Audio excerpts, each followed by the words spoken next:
All of these are Spanish things that I found at San Lazaro Pueblo, but look at the arrowheads made out of copper. These are stracolites or chispas, sparkers, that they hit with a piece of flint to build a fire. Fish hooks, chainmail. But the interesting thing are these 5 keys. They go to wooden chests. Now if I can find 5 keys out there, why can't I find a wooden chest? I think that, and I talked about this in my book, at the revolt in 1680, there were a lot of Spanish people at San Lazaro and around San Lazaro. But they were told that if they didn't get out of town, they were going to be killed. So these Europeans are horrible bureaucrats, Spanish particularly.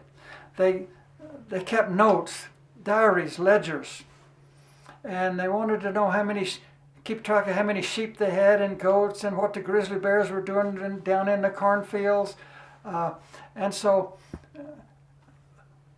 when Pedro learned that he was going to get killed if he didn't head down the river to what is now El Paso and into Mexico, so he took his chest and he found an empty room someplace that was falling in.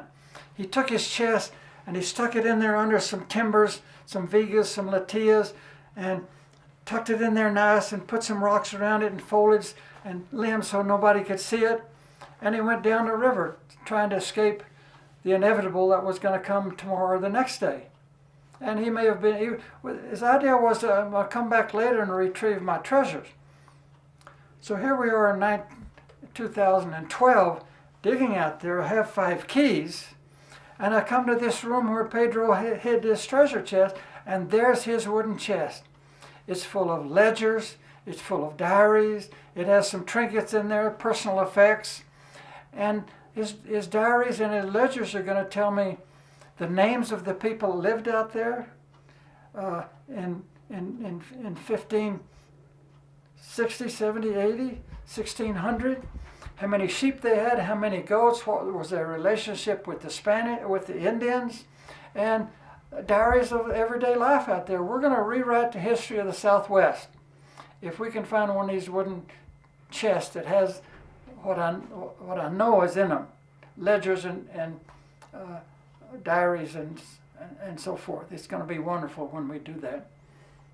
And there's so much Spanish material. These are carrot top nails. These are horseshoe nails. They call them carrot tops. And very interesting, something that you'll never read in a book. And this emphasizes the fact that we need to excavate these rooms, because every room that is not excavated is a book that you'll never get to read, and that's unsatisfactory to me. But some of the things that we've learned out there I think are astounding. For instance, when Coronado came into this country in 1540, he didn't have any wagons. There were no roads. So what he did, he didn't want to bring anything that was heavy. So he didn't bring horseshoes in there. His horses were wearing shoes, but he didn't want to carry horseshoes with him because they were heavy. But he carried horseshoe nails. So now, when you shoe a horse, an old Spanish horse, the head of the nail sticks up 3/8 of an inch above the shoe. That tells me that the horse is walking on the nails and not on the shoe. So when the nails wear down, they take the shoe off, put the same shoe back on with new horseshoe nails. So now we can start over again. Actually, they serve the purpose of being cleats, like a football player's shoes has cleats on it. This is the same thing.